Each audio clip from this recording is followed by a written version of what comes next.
Kyle Lowry's a smart veteran player, an all-star, but some of these fouls were just unnecessary. That sixth one in particular, as Nick Nurse said, like 85 feet from the basket. Well, first of all, he got to be smarter for two reasons. Number one, he's got to guard Steph Curry. So you're going to get X amount of fouls guarding Steph Curry. And secondly, you can't do stupid stuff. I guess Kevin McHale's the best I played against. Karl Malone. Those guys, like, when I guard those guys, I'm going to get an extra couple of fouls. But he's got to be like, okay, I'm guarding Steph Curry. I'm going to get 3 fouls, maybe 4. I can't get any stupid fouls. And he's done that tonight, and he can't do that. Well, Chuck, in that press conference, Nick Nurse talked about just overall, fouling unnecessarily. And Jeff Van Gundy mentioned it in the first half. He said, look, a team that's struggling to score, you're putting them on the free throw line early. And, the thing about that, one, you get in the bonus quicker. But two, you just seeing the ball go through the basket. The complimentary guys getting to the line, being able to step up there, make a free throw. That can get you going on the offensive end. Jeff Van Gundy, him and Mike Breen and Mark Jackson do a fantastic job. But he talked about that because it happened in another series back a couple series ago. He's like, when they can't score and you giving them free throws, making them walk 94 feet, and that was really because they were close to getting blown out here. Oh, Golden State was really struggling offensively early in the game. But they just kept walking up the court, shooting free throws. Yeah, Van Gundy was great on that point. Yeah, and for Kyle Lowry, you run it through screens. Some of these fouls, I just don't know where his mind was. I think for him he has to understand he needs to be on the court.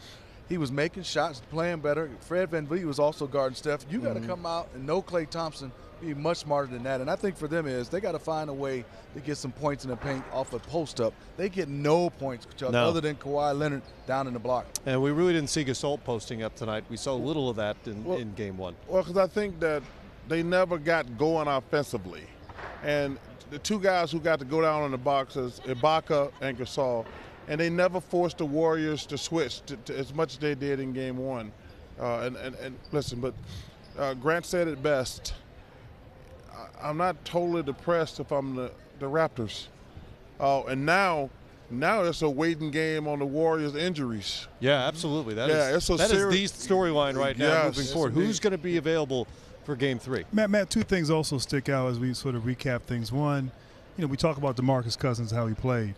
I don't think Toronto expected him to be that good. Agreed. So I wonder if they really had prepared for this DeMarcus Cousins that we saw. Or for him to be in the game that long. Exactly. And then also, too, I just thought there was a moment there, from 8 minutes left in the fourth quarter to about 3 minutes left, where Kawhi Leonard didn't have the ball in his hands. Right. Yeah. And they were coming down the court, and he was on the wing, and a few times the ball would come to him on a kick out. He'd shoot a contested three. Yeah.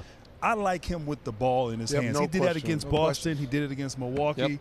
And sometimes when you have a great game and everyone plays well like they did in Game 1, it can be fool's gold a little bit, and you get away from who you are. I wanted the ball in his hands. You're trying to make a push. You're down. And I just felt like, now maybe it's fatigue. Maybe he was tired. We don't know. But I want the ball in Kawhi Leonard's hands every possession in those moments. I'm with you, Grant. I think fatigue because he's seeing so many different bodies. He saw Livingston. He saw McKinney. He saw Iguodala.